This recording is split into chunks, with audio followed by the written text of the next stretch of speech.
Bon, bonjour à tous, il est 18h04. Je vous propose que nous commencions cet atelier numéro 7, atelier du jeudi. Je suis Annabelle Hurel, je suis responsable du service développement durable et c'est moi qui vais vous accompagner le long de cette réunion. Avec moi aujourd'hui, il y aura différents intervenants sur cette thématique de la production de la chaleur renouvelable, d'une part ici en salle et puis également en visio. Donc je vous propose rapidement qu'on puisse, comme ça fait un petit test également pour le son, que vous puissiez vous présenter. Bonjour, Madame Hurel, donc Frédéric Morel, président de la société AZ Network, société créée en 1999 à Alençon, société locale qui a à peu près 40 salariés et et je vous remercie, a été invité pour évoquer une problématique, effectivement, pourquoi pas de récupération de chaleur, mais on expliquera peut-être un peu plus longuement pourquoi. Voilà, donc on est data center certifié. On vient de passer 3 jours de certification. Donc la certification devrait être reconduite pour 3 ans. À la fois la certification internationale ISO, mais la certification française sur tout ce qui est données de santé, caractère personnel. Vous êtes venu avec Monsieur Jacobsen. Oui, enchanté. Donc, moi, je suis gérant de la société Jacobsen Ingénierie. Donc, nous sommes bureau d'études spécialisé dans tout ce qui est chauffage, ventilation, climatisation, et notamment dans les environnements critiques contrôlés. Voilà. Romain Botté, vice-président de la CUA, en charge de la transition écologique et du développement durable, et ravi de lancer cette nouvelle saison des ateliers du jeudi pour vous accompagner. Bonjour à tous, donc Lydie Javel, je suis responsable de la mission développement économique de la communauté urbaine d'Alençon. En visio, on a également, pour cet atelier du jeudi, sont présents les deux représentants du bureau d'études Alteria qui accompagnent la communauté urbaine d'Alençon dans le développement de ce nouveau projet. Je vous laisse vous présenter, messieurs. Bonjour à tous, Loïc Gallois, donc Alteria est missionné par la communauté urbaine d'Alençon pour une étude de préfiguration des énergies renouvelables afin d'identifier des potentiels projets qui peuvent s'inscrire dans le cadre de changements énergétiques vers justement des énergies renouvelables thermiques.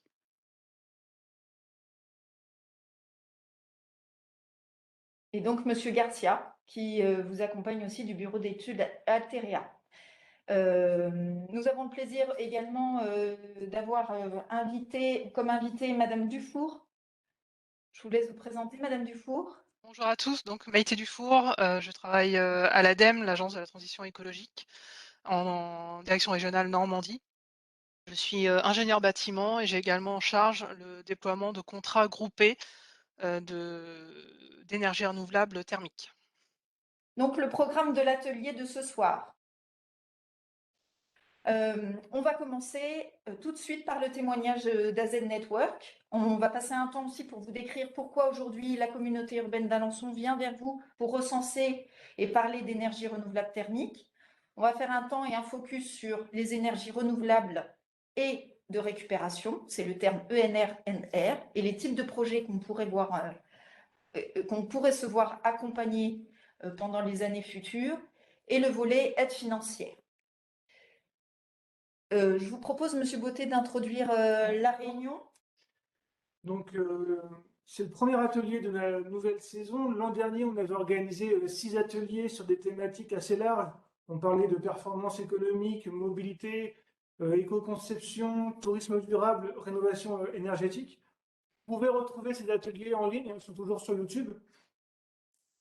Le but de ces ateliers, c'est d'accompagner les entreprises dans la transition écologique et de vous donner un maximum d'informations.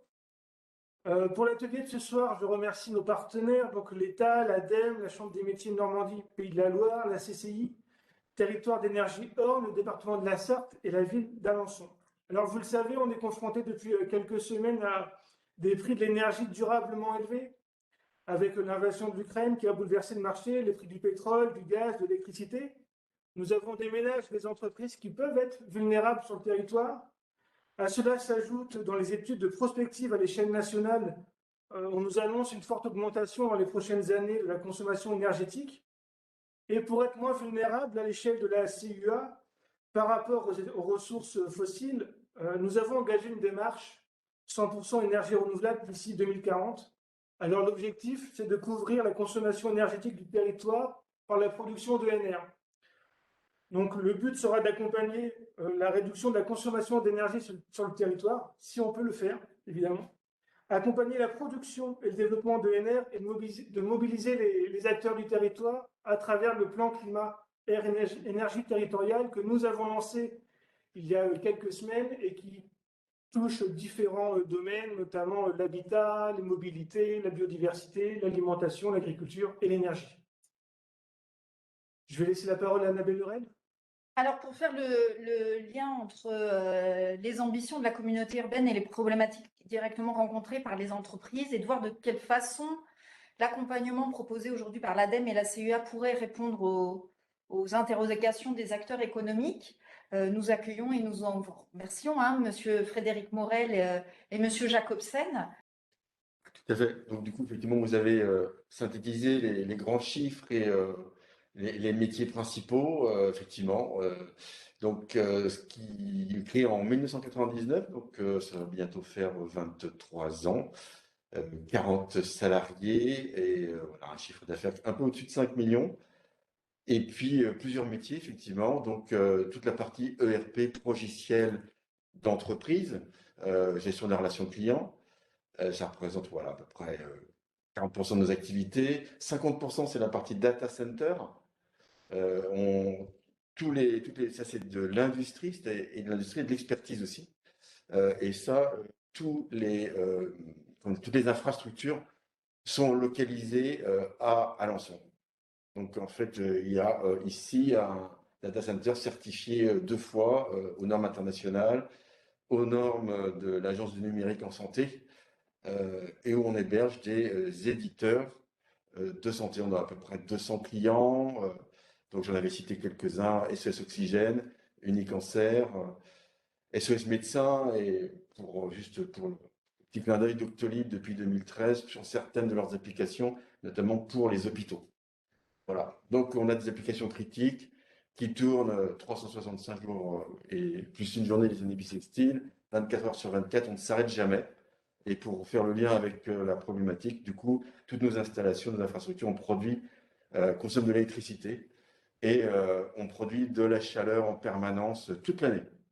Voilà, donc c'est la problématique aujourd'hui, puisqu'il y a une loi qui nous oblige à changer le gaz de refroidissement d'ici fin 2024. Et du coup, ça nous amène à une réflexion, quitte à changer, disons, la tuyauterie et les installations de climatisation. Pourquoi ne pas récupérer une partie de la chaleur pour chauffer les bâtiments en hiver et faire un peu de froid, de clim en été. Voilà un peu la problématique, sachant qu'on produit, Oui. vous savez, Une centaine de kilowatts. kilowatts. Voilà, et le besoin du bâtiment en chauffage, donc des bureaux, est de l'ordre d'une trentaine de kilowatts. Voilà, donc on produit beaucoup plus que ce qu'on pourrait éventuellement récupérer, mais la réflexion, c'est pourquoi ne pas récupérer cette chaleur qu'on produit en permanence et qui part chauffer les oiseaux.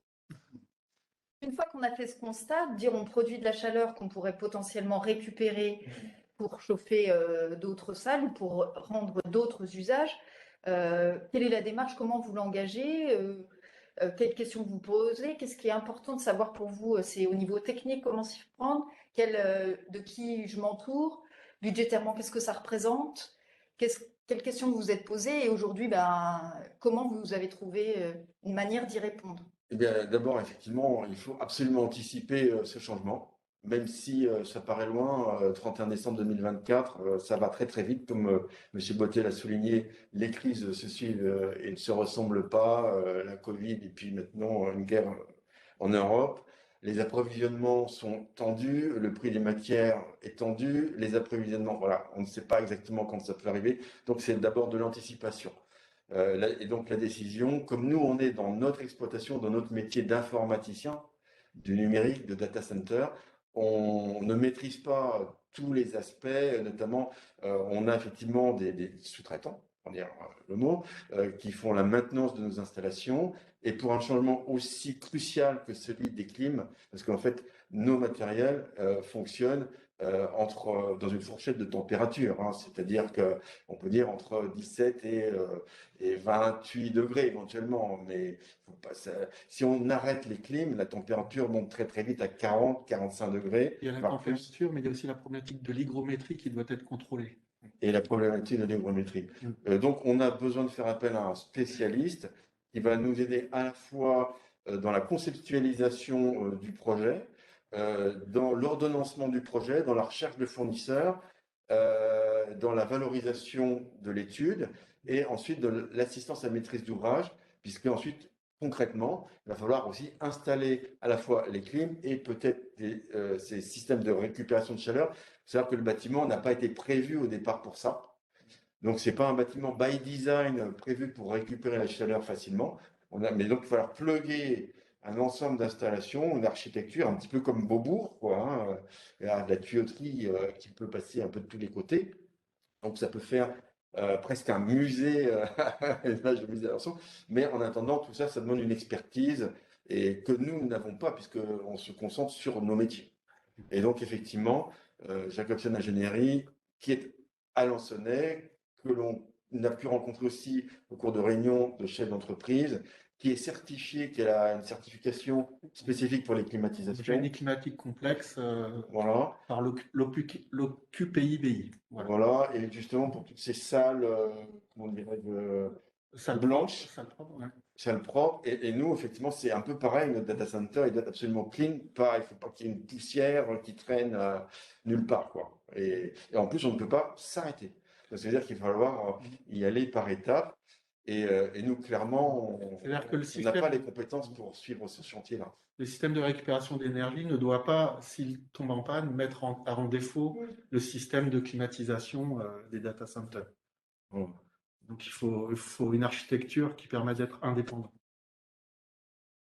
On a des systèmes de sécurité incendie qui peuvent se déclencher si les températures montent trop. Et alors là, même s'il n'y a pas d'incendie, si la chaleur monte trop, ça arrête tout d'un coup. Et ça, c'est pas possible.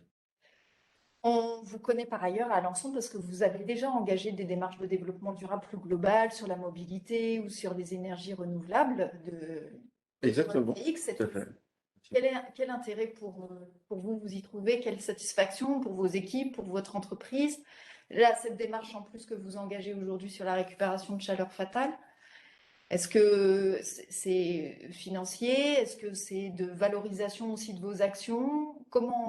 Pourquoi vous êtes engagé dans ces démarches? Ouais, ça semble un petit peu, cette réflexion tombe, disons, au coin du bon sens finalement. On produit beaucoup de chaleur en permanence tous les jours de l'année et effectivement, on se chauffe en plus. Donc on a, là en hiver, on a des radiateurs et puis il faut les faire fonctionner. Alors qu'effectivement, s'il y avait un système qui était plugué, et ça semble possible, sur nos clims, c'est ça, eh bien on pourrait récupérer une partie de cette chaleur, pas tout, mais voilà, et apporter du confort pièce par pièce. Enfin, il y en a déjà, mais c'est pas le problème. Alors c'est vrai on a une charte, nous, un programme Azen Green. Effectivement, nous avons des panneaux solaires. On doit avoir 120 mètres carrés de panneaux solaires et ça nous produit à peu près en moyenne dans l'année 10% de notre consommation électrique en continu, donc c'est plutôt bien. Alors la question, on ne s'est pas encore posé la question de savoir si on allait en poser un troisième, on ne sait jamais, pourquoi pas. Après, ces panneaux solaires, ça donne aussi une image de modernité aux gens de l'entreprise. C'est vrai que nos clients, quand ils passent, ils repèrent, on dit, ben voilà, c'est là où on est là, il y a les panneaux solaires, il y a le parking, donc c'est très très repérable, identifiable. Là, c'est peut-être pour des raisons économiques que l'on essaierait de récupérer cette chaleur. Très bien. Je vous remercie. Merci beaucoup. Merci beaucoup d'être venu. Du coup, coup, exactement à la croisée des ambitions de la communauté urbaine et des problématiques des entreprises, mais également qu'on recense auprès des bailleurs, des communes, des artisans aujourd'hui, et au regard de la dynamique du territoire, l'ADEME a proposé à la communauté urbaine d'Alençon d'étudier la faisabilité d'un contrat groupé de projets de production de chaleur d'origine renouvelable. Alors, un contrat groupé, c'est un outil de financement qui est conclu entre la communauté urbaine d'Alençon et l'ADEME, mais qui bénéficie à l'ensemble du territoire. Dans ce contrat, on va regrouper justement tous les projets d'énergie renouvelable qui soient portés par des agriculteurs ou des entreprises. La signature de ce contrat nous permettrait de mettre en place des actions de promotion, d'animation, de coordination pour mobiliser, pour massifier les projets d'énergie renouvelable, mais également toutes les études, d'avoir des financements pour les études préalables aux investissements ou aux missions d'assistance à maîtrise d'ouvrage. En fait, un peu l'accompagnement que vient d'évoquer M. Jacobsen, qui est nécessaire aussi pour mettre en place des projets qui techniquement nécessitent une certaine maîtrise. Cet engagement, ce contrat, il est signé pour 3 ans. Dans l'idéal, on est dans une première phase de préfiguration du contrat. Dans l'idéal, on vise une signature entre 2023 et 2026. Donc, tout projet entre 2023 et 2026 pourra être éligible à ce contrat groupé. L'intérêt, c'est de s'affranchir du seuil du fonds chaleur, c'est-à-dire qu'on pourrait, à travers ce contrat groupé, aller chercher des subventions que sans le contrat, on ne pourrait pas avoir. Parce que ce sont des petits projets et pas des projets globaux. Bien sûr, ça crée, ou en tout cas, ça maintient des emplois locaux, ça aide la constitution de filières. On en a parlé aussi tout à l'heure, hein, ça permet au territoire d'être moins dépendant énergétiquement d'autres sources qui viendraient de l'extérieur du territoire ou de plus loin. Et puis, ça permet surtout de remplir les ambitions de la collectivité et du territoire face au changement climatique. Donc, les étapes préalables avant la signature, avant de s'engager dans un contrat, c'est l'étude de préfiguration. C'est pour ça que le bureau d'études Alteria accompagne la collectivité. C'est pour qu'on puisse calibrer, définir le contenu du contrat entre l'ADEME et le territoire. On doit s'engager sur un nombre total de projets à mettre en œuvre sur la période 2023-2026, une quantité de chaleur renouvelable totale produite, une quantité de chaleur renouvelable par type d'énergie. Pour cela, il est nécessaire qu'on s'appuie à la fois sur une étude de potentiel du territoire, donc quelle consommation énergétique, l'étude des toitures, qui pourraient ou pas accueillir du solaire thermique, la possibilité de développer le réseau de chaleur, et également une étude ou un recensement en tout cas des potentiels projets. Donc j'ai mis dans le chat le lien vers le questionnaire pour toutes les personnes qui sont d'ores et déjà intéressées pour s'engager dans ce contrat aux côtés de la communauté urbaine d'Alençon.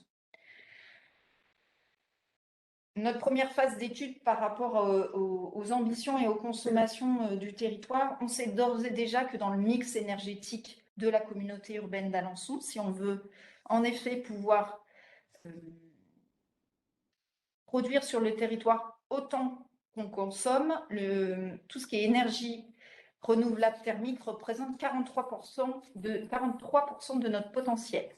Donc c'est à la fois le bois domestique, le bois collectif et industriel, le solaire thermique, le biogaz, la chaleur, l'électricité, donc qui ne sont pas éligibles, les projets de méthanisation dans le cadre de ce contrat, sont exclus tout ce qui est photovoltaïque, donc la production d'électricité et l'éolien. Donc le recensement, c'est cette démarche aujourd'hui qu'on engage et concerne qui? À travers ce questionnaire, les collectivités, donc communes, services de l'État, cités administratives, etc., les bailleurs, les agriculteurs, les artisans et les entreprises. Dans les projets qu'on pourrait imaginer, c'est les projets si vous devez changer de mode de chauffage, donc c'est d'ici 2026, donc une chaudière, fuel, gaz, un peu ancienne, qui aurait plus de 5 ou 6 ans. Si vous voulez changer d'équipement ou si vous voulez créer un nouvel équipement de production d'eau chaude sanitaire et que vous voulez passer sur des énergies renouvelables, vous pouvez du coup répondre à ce questionnaire et à terme être éligible aux aides et à l'accompagnement de la CEA. Merci, merci Madame Murel. Du coup, on va passer à la présentation des différentes énergies thermiques renouvelables qui peuvent être intégrées à ce contrat groupé d'objectifs. La première énergie de laquelle on va parler, c'est la biomasse. Du coup, la biomasse, c'est ni plus ni moins qu'une chaufferie à l'aide de biomasse, donc de bois. L'idée, c'est de remplacer une chaufferie existante, vieillissante, qui fonctionne au gaz ou au fioul, au propane, par une chaufferie qui fonctionnerait cette fois-ci avec du bois. Il y a différents types de combustibles qui existent. Ce qu'on voit en majorité, ce sont les granulés de bois plutôt pour des petits projets. On en voit notamment dans des maisons individuelles. Ce sont plutôt des petites productions ou pour des productions un peu plus importantes avec des plaquettes industrielles ou forestières. Le principe, c'est de brûler ce bois et de bénéficier de la chaleur qui est évacuée pour chauffer de l'eau qui va être distribuée dans un bâtiment et produire du chauffage, de l'eau chaude sanitaire, de la vapeur ou de l'air chaud, mais là, c'est plus pour une production industrielle de type réseau de chaleur. Il y a deux autres types de combustibles qui existent également, la sciure ou l'écorce, mais qui sont un petit peu moins utilisés. Les types de combustibles qu'on voit le plus sont vraiment les granulés de bois, pardon, et les plaquettes forestières notamment. Simplement pour présenter le fonctionnement, schéma de principe d'une chaudière biomasse, se présente comme le montre ce schéma. On a d'abord un stockage de la matière combustible, donc du bois qui va venir être brûlé. Il est amené dans la chaudière via un convoyeur. Ensuite, le bois, en brûlant, émet de la chaleur. Le corps de chauffe de la chaudière chauffe, comme son nom l'indique. L'eau chaude circule dans ce corps de chauffe et vient ensuite être distribuée dans le bâtiment pour produire du chauffage ou produire de l'eau chaude sanitaire pour être stockée, produire de l'eau chaude sanitaire. En comparaison à une chaudière un petit peu plus classique, une chaudière gaz plus classique, la première contrainte qui est vue ici, c'est d'avoir une zone de stockage. Ça nécessite d'emblée d'avoir un petit peu de place pour pouvoir stocker ce bois, ce combustible bois. Il y a d'autres contraintes aussi induites par ce type de production. C'est une amenée d'air neuf suffisante à la chaufferie, parce que pouvoir avoir une bonne combustion, on a besoin d'oxygène, on a besoin d'air. Donc il faut une amenée d'air suffisante dans la chaufferie. Et une troisième contrainte, c'est le traitement des cendres et des fumées. Il faut pouvoir évacuer ces cendres et ces fumées de la chaufferie. Néanmoins, en dehors de ces contraintes, les gros avantages que présente une chaudière biomasse, c'est que c'est un système de production à très faible empreinte carbone, dans le sens où c'est du bois, c'est une ressource qui est renouvelable et qui est faiblement émettrice en carbone. Donc c'est vraiment une production qui est extrêmement vertueuse pour venir en lieu et place de production qui fonctionne avec des énergies fossiles, que sont le gaz ou le propane. C'est une technologie, comme je l'évoquais un petit peu précédemment, qui est efficace à la fois pour faire du chauffage ou de l'eau chaude sanitaire, donc qui peut très bien remplacer une chaufferie gaz classique. Et il est possible de moduler de la puissance comme sur une chaufferie gaz classique ou une chaufferie propane classique. Quelques petites illustrations. Sur l'illustration de gauche, on retrouve une chaudière biomasse de type bâtimentaire, on va dire. C'est le type d'installation qui pourrait être mis en lieu et place d'une chaufferie gaz sur un bâtiment. À droite, on est plus sur une chaufferie biomasse, mais industrielle, qui est là plus pour produire de l'eau chaude en grande quantité et qui alimente sans doute un réseau de chaleur. La seconde énergie, c'est la géothermie. Là, le principe de la géothermie, c'est de venir chercher de la chaleur dans le sol pour la transférer dans le bâtiment pour produire de la même manière du chauffage, de l'eau chaude sanitaire. Et l'avantage avec la géothermie, c'est qu'on peut également rafraîchir les bâtiments. L'idée, c'est que le sol est une ressource qui est à température relativement stable tout au long de l'année.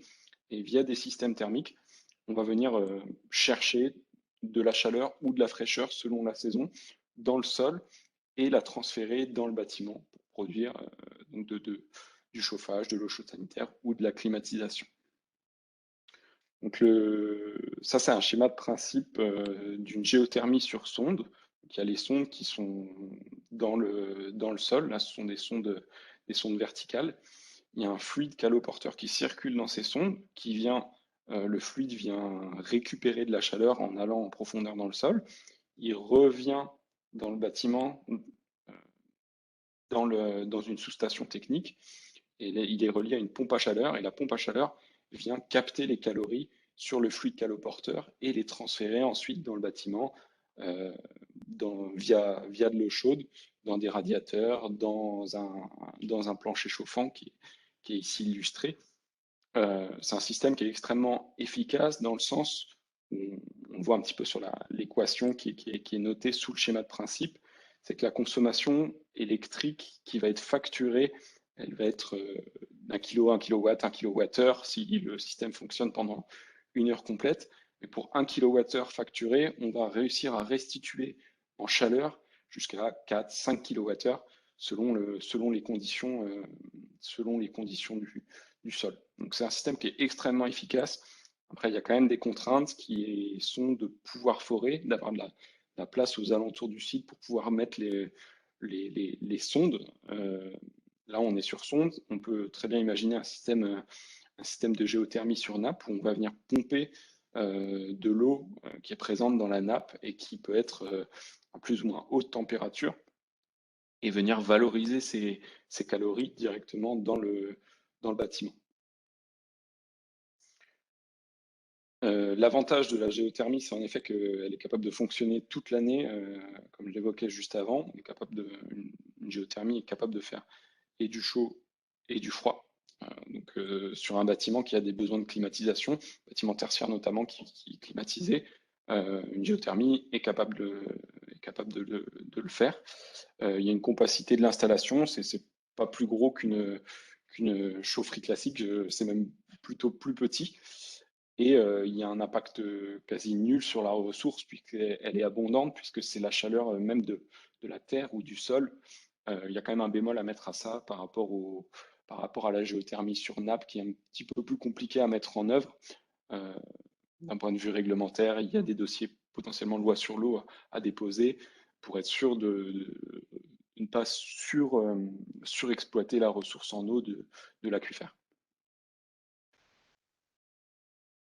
Un autre schéma fonctionnel de ce type de géothermie. Là, on a trois grandes familles. On a sur pieu, sur sonde et sur nappe. Donc sur nappe, c'est comme je l'évoquais, on vient pomper de l'eau, récupérer la chaleur ou la fraîcheur de cette eau pour la restituer dans le bâtiment. Et sur pieu ou sur sonde, c'est un fluide caloporteur qui circule dans les tuyaux, qui vient récupérer de la chaleur. Et ensuite, on récupère cette énergie et on la restitue dans le bâtiment par l'intermédiaire d'une pompe à chaleur. La troisième énergie qui est mobilisable, c'est le solaire thermique. Alors, le solaire thermique, on est plus sur des usages d'eau chaude sanitaire, moins sur des usages de chauffage. L'idée du solaire thermique, c'est d'utiliser le rayonnement solaire pour venir produire de l'eau chaude qui va être stockée dans le bâtiment et qui peut être utilisée derrière sous la forme de chaude sanitaire, donc pour prendre des douches, pour les éviers, pour tous les usages liés à l'eau chaude sanitaire dans un bâtiment. Le quatrième type d'énergie qui est valorisable, c'est la récupération de chaleur fatale. C'est exactement le cas de figure qui était évoqué par Monsieur Morel en début de présentation. C'est de se dire, on produit un surplus de chaleur. Comment on va venir récupérer ce surplus de chaleur pour le valoriser quelque part, pour le valoriser dans un endroit où on a des besoins soit de chauffage, soit d'eau chaude. Voilà, c'est exactement le cas de figure de Monsieur Morel et de la société AZ Network qui climatise des salles serveurs toute l'année pour les besoins de l'entreprise. Et le fait de climatiser un endroit, ça produit de la chaleur, un peu comme un frigo. C'est exactement le même fonctionnement qu'un frigo. Un frigo, il fait froid dedans, mais il y a du rejet de chaleur. L'idée, via la récupération de chaleur fatale, c'est de venir récupérer cette chaleur et de la valoriser. C'est ce qui est fait aujourd'hui, c'est ce qui va être fait par AZ Network, de récupérer cette chaleur qui est évacuée en théorie dehors pour venir la réintroduire dans des bureaux qui ont besoin d'être chauffés en période de chauffe. Ici, un petit schéma de principe de l'installation. C'est un peu plus technique, mais l'idée, elle est là. On a une chambre froide sur la gauche qui, elle, est maintenue en température froide, imaginons à 5 degrés toute l'année. Donc, il y a un système thermique derrière qui maintient cette chambre froide à 5 degrés, et ce système, il rejette de la chaleur. Et sur ce rejet de chaleur, on va venir plugger un récupérateur, ce qui est noté ici sur le schéma par le récupérateur, pour récupérer cette chaleur rejetée et venir la valoriser d'autre part ailleurs, soit pour chauffer des bureaux, soit pour produire de l'eau chaude et alimenter. Ça peut alimenter un réseau de chaleur, typiquement pour une industrie qui aurait un rejet de chaleur fatal, venir produire de la chaleur sur un réseau de chaleur, une boucle d'eau locale. Et enfin, la cinquième énergie qui peut être valorisée à travers le contrat groupé, c'est le raccordement à un réseau de chaleur. Là, il y a 3 réseaux de chaleur qui sont déjà existants sur Alençon. Une petite carte sur la slide après, si vous pouvez l'afficher, s'il vous plaît. Merci. On a 3 réseaux de chaleur, donc un dans le nord-ouest, un dans le nord-est et un dans le sud d'Alençon. Et là, l'idée, c'est de venir se raccorder à ce réseau de chaleur qui ont des productions d'énergie qui sont renouvelables. C'est une production qui est plus efficace qu'une production décentralisée à l'échelle d'un bâtiment. Elle est mieux maîtrisée parce que gérée de manière beaucoup plus massive, on va dire, qu'une production décentralisée. Donc ça, c'est finançable s'il y a des projets avec des chaufferies vieillissantes qui sont proches du réseau de chaleur. Il est tout à fait envisageable de venir se raccorder à ce réseau de chaleur et de bénéficier de cette production. Le fonctionnement, c'est celui-ci. C'est un réseau de chaleur qui circule dans la ville, qui vient alimenter différents bâtiments en eau chaude. L'eau chaude, elle circule via ce qu'on appelle une sous-station. C'est comme une chaufferie, sauf que c'est un échangeur de chaleur. L'eau chaude qui est produite à l'échelle de la production du réseau de chaleur circule dans cette sous-station, un échangeur, et l'échangeur amène l'eau chaude ensuite dans le bâtiment pour de la production de chauffage ou de la production d'eau chaude sanitaire. Et on vient substituer en fait une production qui était via une production gaz, propane ou autre type d'énergie.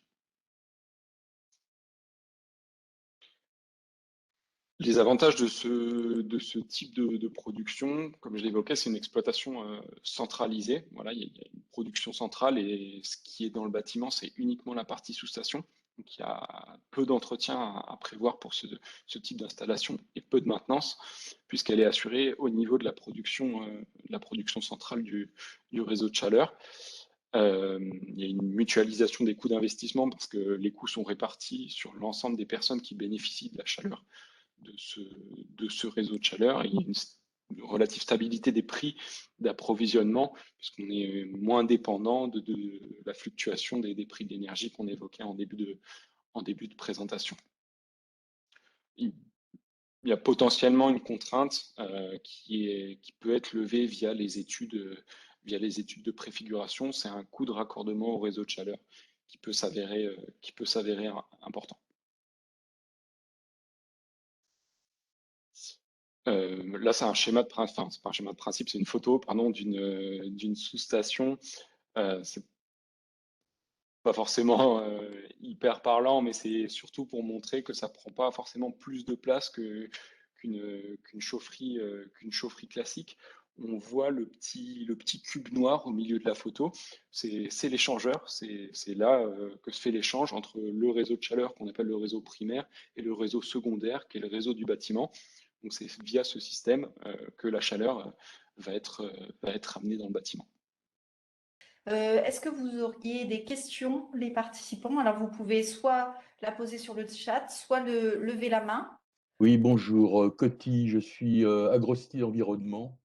Nous sommes un bureau d'études, plutôt vers l'agricole, donc je viens plutôt rechercher des idées ou avoir des quantifications.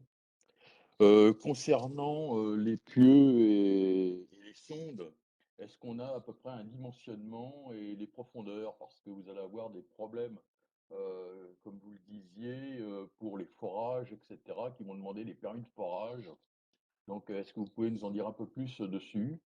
Deuxièmement, concernant la géothermie, vous ne parlez pas de quelque chose qui est réalisé, notamment, au Canada et entre autres au Canada, et c'est pour ça que ça s'appelle comme ça, des puits canadiens, qui, eux, travaillent pas en OO, mais en RO ou RR éventuellement. Est-ce que vous pouvez apporter des précisions? Alors, je précise néanmoins que le système de puits canadien n'entre pas dans le cadre du contrat dont on parle aujourd'hui. Ce n'est pas éligible au fonds chaleur. C'est des systèmes qu'on a pu étudier, subventionner il y a 5-10 ans, sur lequel on a eu des retours positifs et également quelques points de vigilance. Mais en tout cas, là, en tout état de cause, ça rentre pas dans le cadre de ce dispositif.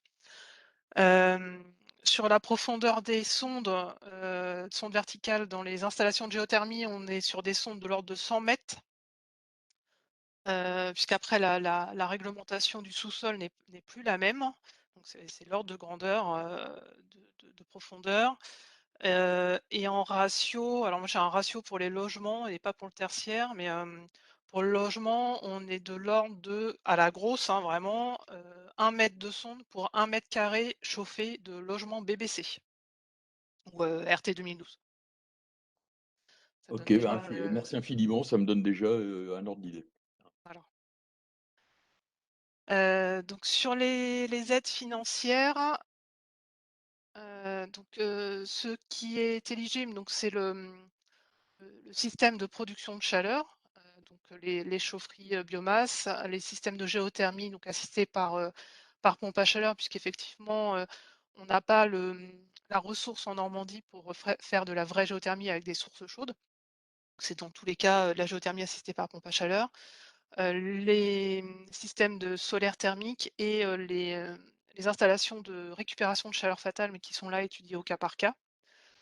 Les réseaux associés à ces installations, alors que ce soit des réseaux techniques ou un réseau de chaleur au sens juridique du terme, sont éligibles dans leur création, densification ou extension, à partir du moment où ils sont associés à un moyen de production utilisant des énergies renouvelables.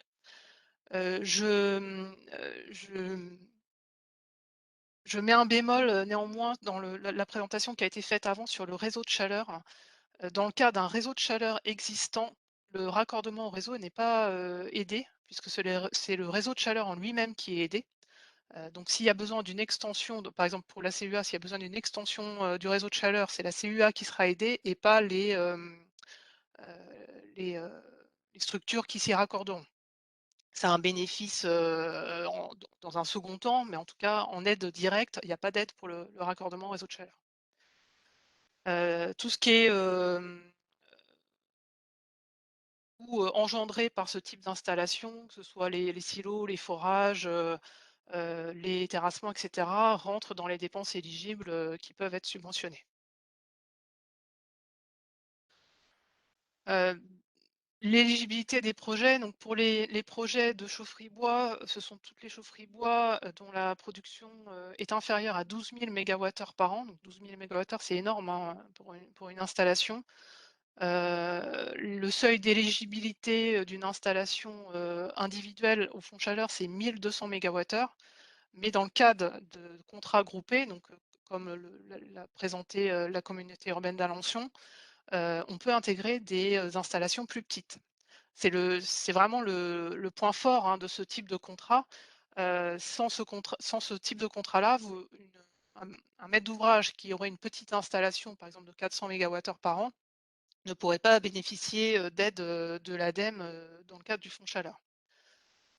Pour les projets de solaire thermique, donc on est de l'ordre de 7 à 300 mètres carrés de panneaux solaires. Et pour les projets de géothermie, on n'a pas de seuil ni haut ni bas d'intégration des projets dans le cadre de ce contrat. Pour les réseaux techniques, excusez-moi, pour les réseaux techniques ou les réseaux de chaleur, on vise une densité énergétique idéalement supérieure à 1,5 MWh par mètre linéaire et par an. Dans le cadre des contrats groupés, il y a une tolérance pour descendre la densité énergétique à 1 MWh. Néanmoins, ce n'est pas ce qui est souhaitable, hein. Ce qui est souhaitable, c'est bien supérieur à 1,5. Et 1 MWh, c'est toléré, mais étudié avec vigilance. On a un certain nombre d'exclusions de projets qu'on ne peut pas accompagner dans le cadre du fonds chaleur et du contrat groupé dont il est question. Toutes les opérations portées par des particuliers, donc des installations de petites chaufferies bois pour des particuliers ne sont pas éligibles. On parle bien ici de production de chaleur renouvelable, donc tout ce qui est production électrique n'est pas éligible. Les projets de méthanisation et de cogénération ne sont pas éligibles non plus au contrat groupé. Par contre, les projets de méthanisation peuvent faire l'objet de soutien financier de l'ADEME, mais en direct. C'est-à-dire que si un agriculteur a un projet de méthanisation, il faut qu'il prenne contact, enfin le dossier sera traité en direct par l'ADEME. Il ne pourra pas être intégré au contrat groupé. Les installations éligibles au crédit d'impôt donc, ne rentrent pas dans ce dispositif. Le renouvellement à l'identique également des installations n'est pas éligible. C'est-à-dire une entreprise qui posséderait déjà une chaufferie bois vieillissante, qui voudrait la renouveler et réinstaller une nouvelle chaufferie bois, ne peut pas bénéficier des aides du fonds chaleur. On a également un certain nombre de critères, notamment en termes de qualité de l'air, pour les installations de chaufferie bois. Donc là, j'invite les porteurs de projets à se référer aux critères d'éligibilité qui sont indiqués sur notre site internet. Et d'autres critères d'éligibilité peuvent être fixés par les directions régionales. En termes d'aide financière, tout ce qui est études préalables, donc études de faisabilité ou mission d'assistance à maîtrise d'ouvrage, peut être aidé financièrement jusqu'à un maximum de 70% du montant des études. Alors 70%, c'est un montant maximum parce que ça dépend de la nature du maître d'ouvrage. Si c'est une collectivité, si c'est une grande entreprise, une PME, une petite entreprise. Les études de géothermie qui comprennent des forages d'essai sont également, enfin les forages d'essai sont inclus dans la partie études et donc sont subventionnables par l'ADEME. Et ensuite sur les investissements, on est à des aides forfaitaires, donc suivant la quantité d'énergie produite. Par exemple, pour un bâtiment tertiaire qui installerait une chaufferie bois, par exemple de 400 MWh de production annuelle, on est à les conditions 2022 sont de 16 € du mégawattheure sur 20 ans. Voilà. On fait attention néanmoins que l'aide, le cumul des aides publiques ne dépasse pas le coût de l'installation. À noter également que les aides de l'ADEME ne sont pas cumulables avec les certificats d'économie d'énergie. Du coup, je vous propose qu'on conclue. Alors maintenant que vous êtes convaincus qu'il faut s'engager, comment le faire? Vous avez plusieurs possibilités. Donc remplir le questionnaire qui est en ligne. Vous avez là sur le support le QR code. Vous avez dans le chat le lien avec le questionnaire. Si aujourd'hui vous avez des difficultés, vous n'avez pas forcément toutes les données pour répondre au questionnaire, vous avez également mes coordonnées, ainsi que mes coordonnées mail. Faites-vous connaître auprès du service développement durable. On est là aussi pour répondre à vos questions techniques. En tout cas, le réseau entre le bureau d'études Alterea et l'ADEME, on pourra répondre à vos questions. On est dans un projet qui est quand même sur du long terme, entre 2023 et 2026.